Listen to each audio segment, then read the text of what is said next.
দেরি হয়ে গেছে আজকে, একটু বাকি না। ভিতরে আসো। এখনো 4টে বেজে গেছে, গায়ে হলুদ হয়নি। আমি কি করবো বলো তো? চলো তাড়াতাড়ি।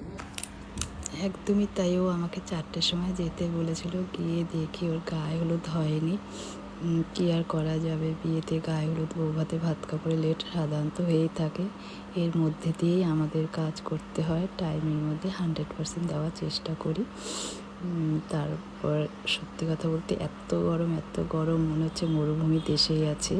সেরকম গরমের মধ্যে, ওয়েদারের মধ্যে আমাদের এই কাজটা ওয়াটারপ্রুফ এসডির ওপরে হয়েছে কাজটা। আর ওর একটা ব্যাপার ছিল, ও এই মেকআপটা পরের দিনকে শ্বশুরবাড়িতে যাবে। শীতের দিনে কোনো ব্যাপার না, গরমের দিনে একটা চাপেরই ব্যাপার। পরের দিনকে ও শ্বশুরবাড়িতে গেছে এই মেকআপটা নিয়ে। সেইভাবে কাজটা করেছি আমি। আর তোমাদের কেমন লাগলো, ভালো লাগলে কমেন্টস করে জানো, শেয়ার করে দাও, তোমাদের স্পেশাল দিনে বুকিং করে নাও।